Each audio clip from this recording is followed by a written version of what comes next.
पुण्यातल्या छत्रपती संभाजी उद्यानात असलेला नाटककार राम गणेश गडकरी यांचा पुतळा संभाजी ब्रिगेडनं हटवलाय। छत्रपती संभाजी यांच्याबद्दल गडकरी यांनी केलेलं लिखाण खटकल्यानं हा पुतळा हटवण्यात आल्याचं बोललं जातंय। काल रात्री हा पुतळा हटवला गेल्याची माहिती मिळते। आज सकाळी जेव्हा लोक या उद्यानात मॉर्निंग वॉकसाठी आले होते तेव्हा ही गोष्ट लक्षात आली। महत्त्वाचं म्हणजे असं झालं की याची उद्यानातल्या सुरक्षा रक्षकांनाही माहिती नव्हती। पुणे महानगरपालिकेच्या अखत्यारीत हे उद्यान येतं। थेट पुण्याला जाऊयात, आमचे प्रतिनिधी मंदार गोंजारी आपल्या सोबत आहेत। मंदार, नेमका सगळा प्रकार काय घडलाय?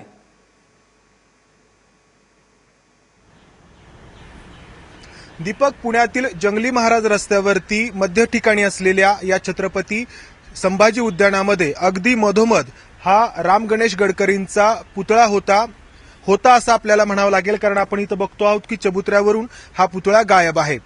जंगली महाराज रस्त्यावरती अगदी मध्यवर्ती ठिकाणी हे उद्यान आहे आणि या उद्यानाच्या अगदी मुख्य प्रवेशद्वाराच्या समोरच या ठिकाणी हा पुतळा बसवण्यात आला होता। 23 जानेवारी 1962ला आचार्य अत्रे यांच्या हस्ते हा पुतळा या ठिकाणी बसवण्यात आलेला होता। राम गणेश गडकरी यांच्या पुण्यतिथीच्या निमित्ताने राम गणेश गडकरी स्मारक समितीतर्फे पुणे महापालिकेला हा पुतळा भेट देण्यात आला होता आणि त्यानंतर हा पुतळा या ठिकाणी बसवण्यात आला होता। मात्र संभाजी ब्रिगेडनी काल रात्री 2:30 वाजताच्या दरम्यान हा पुतळा इथून उखडला आणि शेजारी जी मुठा नदी वाहते त्या मुठा नदीमध्ये फेकून दिला। हा पुतळा इथून उखडण्याचं जे कारण आहे ते संभाजी ब्रिगेडकडून जे दिलं जात आहे त्यामध्ये प्रामुख्याने 2 आक्षेप आहेत। पहिला आक्षेप म्हणजे की राम गणेश गडकरी यांनी जे लिखाण केलं त्यामध्ये छत्रपती संभाजी महाराजांची बदनामी केली असा संभाजी ब्रिगेडचा आरोप आहे, आक्षेप आहे आणि त्यामुळे हा पुतळा उखडण्यात आला। दुसरा आक्षेप म्हणजे राम गणेश गडकरी यांनी जे लिखाण केलं त्यामध्ये वाघ्या कुत्र्याचा उल्लेख आहे आणि त्याचा संदर्भ देत रायगडावरती लोकमान्य टिळकांनी वाघ्या कुत्र्याची समाधी बांधली असा दुसरा आक्षेप आहे आणि हा आक्षेप घेत संभाजी ब्रिगेडकडून हा या उद्यानाच्या मधोमध असलेला पुतळा फेकून देण्यात आला। हा सगळा प्रकार घडल्यानंतर साहजिकच काही प्रश्न उपस्थित होतात की हे जे संभाजी उद्यान आहे ते पुणे महापालिकेच्या अखत्यारीत येतं आणि रात्री 9 वाजता हे उद्यान नागरिकांसाठी बंद केलं जातं। त्यानंतर इथं कायमस्वरूपी सुरक्षा रक्षक देखील असतात। मात्र हा पुतळा उखडला गेल्याची माहिती महापालिकेच्या कर्मचाऱ्यांना, इथल्या सुरक्षा रक्षकांनाही नव्हती। या ठिकाणी सीसीटीव्ही कॅमेरे आहेत, मात्र या सीसीटीव्ही कॅमेऱ्यांमध्ये काय आलंय, कारण इथं अंधारी होता त्यामुळे हेही पाहणं म्हणजे बघावं लागेल की या सीसीटीव्ही कॅमेऱ्यांमध्ये कोण लोक होते, किती लोक होते, हे काही आलंय का। मात्र संभाजी ब्रिगेडकडून हा पुतळा इथून उखडल्याचं मान्य करण्यात आलंय, त्याची जबाबदारी स्वीकारण्यात आली आहे। हा चबुतरा आपण बघतो आहोत आणि इथून अगदी शेजारूनच जी मुठा नदी वाहते त्या मुठा नदीमध्ये हा पुतळा फेकून देण्यात आलाय।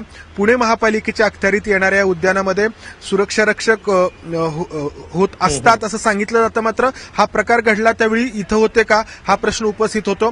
मोठं उद्यान आहे, आज सकाळी नेहमीप्रमाणे लोक या उद्यानामध्ये मॉर्निंग वॉकला आले, त्यांच्या व्यायामासाठी आले, तेव्हा त्यांचंही लक्ष या इथल्या पुतळा उखडलेल्या प्रकाराकडे गेलं नाही, कारण हा पुतळा मध्य ठिकाणी जरी असला तरी या पुतळ्याच्या भोवताली पुणे महापालिकेकडून या उद्यानामध्ये आणखी काही बांधकाम सुरू आहे। त्यामुळे इथं सहसा म्हणजे वरती चढून कोणी येत नाही, आता हे जे काम सुरू आहे त्यामुळे लोकांचं लक्ष आधी गेलं नाही। संभाजी ब्रिगेडकडून या घटनेची माहिती देण्यात आली, जबाबदारी स्वीकारण्यात आली आणि त्यानंतर हा सगळा प्रकार पुढे आलेला आहे, समोर आलेला आहे। महत्वाची गोष्ट म्हणजे दीपक दुसरी एक की संभाजी ब्रिगेडनी काही दिवसांपूर्वीच राजकीय पक्ष म्हणून स्वतःला जाहीर केलेला आहे, घोषित केलेला आहे आणि आगामी महापालिका निवडणुका संभाजी ब्रिगेड पुण्यातून पिंपरी चिंचवडमधून लढवणार असल्याचंही जाहीर करण्यात आलंय आणि या सगळ्या पार्श्वभूमीवरती हा पुतळा उखडण्याचा प्रकार घडलेला आहे असं आपल्याला म्हणावं लागेल। या ठिकाणी 1962ला असलेला पुतळा संभाजी ब्रिगेडनी आता उखडलेला आहे। निश्चितच मंदार, पण याची महापालिका प्रशासनानं काही दखल घेतली आहे का?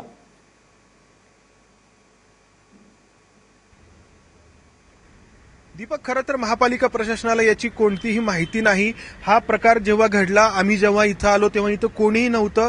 महापालिकेच्या इथल्या उद्यानातल्या कर्मचाऱ्यांनाही याची अक्षरशः माहिती नव्हती। याच्यावरती विश्वास बसणं थोडंसं अवघड आहे, मात्र माहिती नव्हती, या ठिकाणी कोणीही नव्हतं। निश्चितच मंदार, मी तुला थोडंसं थांबवतोय। आपल्यासोबत आहेत मराठा समाजाचे नेते बाळासाहेब सराटे। सराटे साहेब, संभाजी ब्रिगेडनं हे जे कृत्य केलं याला तुमचं समर्थन आहे का? सर, संभाजी ब्रिगेडने नेमकं काय केलं त्याची माहिती मी अजून घेतोय, माझ्यापर्यंत माहिती आली नाही. मला आता तुमच्याकडूनच हे कळलं एक गोष्ट. दुसरी गोष्ट, संभाजी ब्रिगेड ही एक पॉलिटिकल पार्टी आहे. मराठा क्रांती मोर्चा किंवा मराठा समाज म्हणून ती ऍक्टिव्हिटी झालेली नाहीये. तिसरी गोष्ट, ही गोष्ट आत्ताच का झाली हे आपल्या सगळ्यांसमोर मोठा प्रश्न असू शकतो.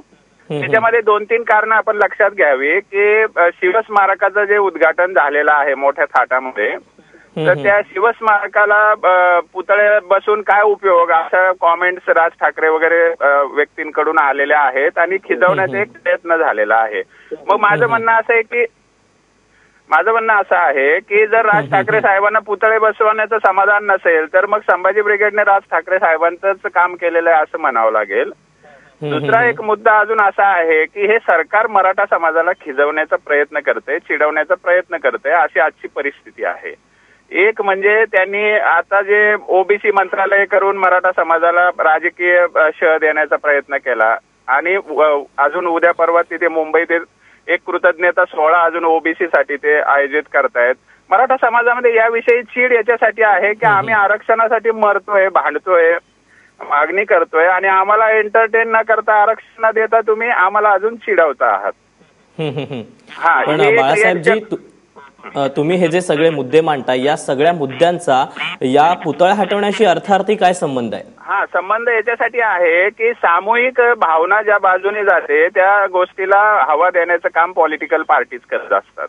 आताचा माहोल असा आहे की मराठा समाजामध्ये राजकीय चीड आहे या सरकारबद्दल. तिला एक हवा देण्यासाठी, एक दिशा देण्यासाठी हा एक प्रयत्न केलेला आहे. ही एक बाजू आहे. परंतु तुम्हाला पुढची एक अजून ऍडिशनल माहिती देतो. आता जे मराठा समाजाचे मोर्चे निघाले त्यात अनेक जिल्ह्यातून एक मागणी आली होती की मराठा समाजाचे जे आदर्श आहेत, स्फूर्तीस्थानं आहेत, त्यांची बदनामी करण्यात येऊ नये, होईल तर ती थांबवली पाहिजे. आता ही मागणी आहेच मराठा क्रांती मोर्चाची. आता राम गणेश गडकरीचं राज संन्यास नाटकामध्ये जर एखादं वाक्य असेल तर असं कोणी म्हटलं की आम्ही ते वाक्य काढून टाकतो किंवा ते वाक्य चुकीचं आहे. ते जर अपमानास्पद असेल तर ते वाक्य काढून टाकण्याची भूमिका त्या प्रकाशकाने, त्याचे जे अधिकार ज्यांना आहेत त्यांनी ती घ्यायला पाहिजे. म्हणजे तुमचं म्हणणं आहे की या कृत्याचं जे कृत्य संभाजी ब्रिगेडनं केलंय ते योग्य आहे?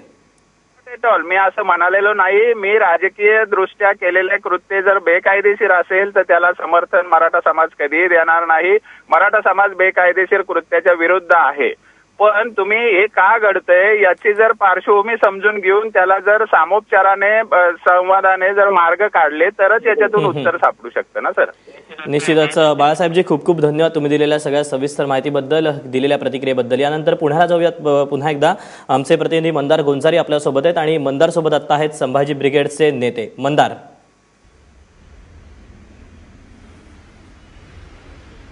दीपक, या ठिकाणी संभाजी ब्रिगेडकडून हा पुतळा हटवण्यात आला आणि त्याची जबाबदारी देखील स्वीकारण्यात आली. आपल्यासोबत आहेत अजय भोसले, जे संभाजी ब्रिगेडचे कार्यकर्ते होते, पदाधिकारी होते, मात्र त्यांनी आता काही दिवसांपूर्वीच शेकापमध्ये शेतकरी कामगार पक्षामध्ये प्रवेश केलेला आहे. मात्र संभाजी ब्रिगेडशी ते अजूनही निगडीत आहेत. नक्की काय कारण आहे, काय आक्षेप आहेत तुमचे हा पुतळा हटवण्यापाठीमागचे? सर्वप्रथम मी आपल्या चॅनल मार्फत ज्या कार्यकर्त्यांनी हे कृत्य केलंय मी त्या कार्यकर्त्यांना लाल सलाम करतो.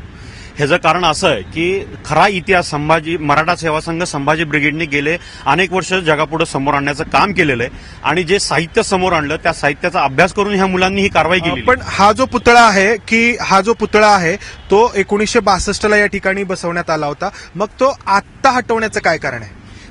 त्याच्या आधी बहुजन समाज हा शिकलेला नव्हता, त्यामुळे त्याला बाकीचं काही माहीत नव्हतं. जे समोर येते त्याला स्वीकारत होते. पण जेव्हा बहुजन समाज वाचायला, लिहायला लागला तेव्हा प्रश्न विचारायला लागला आणि त्या प्रश्नातून समोर आलं की ह्या माणसांनी संभाजी महाराजांना खूप खालच्या पातळीवर, कमरेच्या खाली जाऊन घाणेरडा आरोप केले. हा जो पुतळा या ठिकाणी आहे तर याबद्दल तुमचा जो आक्षेप होता तर तो तुम्ही याच्या आधी कोणाला कळवला होता का? पुणे महापालिकेला कळवला होता की या पुतळ्याला तुमचा आक्षेप आहे, की थेट तुम्ही काढून फेकून दिला? मराठा सेवा संघ संभाजी ब्रिगेड कित्येक वर्ष पुणे महानगरपालिकेशी या संदर्भात पत्रव्यवहार करत आहे. त्यांच्याकडून सगळी वेळोवेळी माहिती मागवण्यात आली होती, पण त्यांच्याकडून ठोस असं कारवाईचं उत्तर मिळत नव्हतं. आपण जर इथं बघितलं तर ह्या वास्तूचं सुशोभीकरणाचं काम त्यांनी सुरू केलंय. म्हणजे एका अर्थाने काही घटक ह्या गोष्टीवर विरोध करतोय, म्हणजे विरोधाला विरोध तुम्ही करा असं आमचं म्हणणं नाहीये, पण जे चुकीचं आहे त्या चुकीच्या गोष्टीचं ओके, आलं ध्यानात. तर यांचं म्हणणं आहे की यांनी या ठिकाणी जो पुतळा होता त्याबद्दल पुणे महापालिकेला वेळोवेळी त्यांचे आक्षेप कळवलेले होते, पत्रव्यवहार केलेला होता, मात्र पुणे महापालिकेकडून कोणताही त्याला प्रतिसाद मिळत नव्हता आणि त्यामुळे त्यांनी हा पुतळा इथून हटवलेला आहे. मात्र प्रश्न साहजिक हाच उपस्थित होतो की 23 जानेवारी 1962ला या ठिकाणी बसवलेला पुतळा आत्ता का हटवण्यात आला. इथे पोलीस देखील आलेले आहेत. आपण बघतो आहोत की पोलीस निरीक्षक आहेत या ठिकाणी. डेक्कन पोलीस स्टेशनच्या अंतर्गत या ठिकाणी पोहोचलेले आहेत आत्ता आणि पुढच्या कारवाईला सुरुवात झालेली आहे. संभाजी ब्रिगेडनी जबाबदारी स्वीकारलेली आहे. मात्र संभाजी ब्रिगेडचे नक्की कोण कार्यकर्ते होते ज्यांनी हा पुतळा हटवला याचा आता तपास पोलिसांना करावा लागणार आहे. डेक्कन पोलीस स्टेशनच्या अंतर्गत हा सगळा उद्यानाचा परिसर येतो आणि हा पुतळा इथून हटवल्यानंतर शेजारी जी नदी वाहते त्या नदीमध्ये हा पुतळा फेकून देण्यात आलेला आहे असं संभाजी ब्रिगेडकडून सांगण्यात येतंय.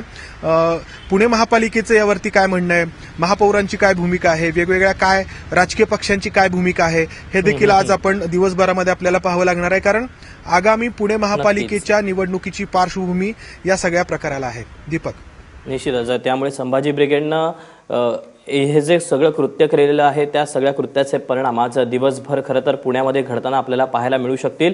मंदार, तुझ्याकडनं या सगळ्या संदर्भातले अपडेट जाणून घेत राहू. तुर्तास धन्यवाद दिलेल्या माहितीबद्दल.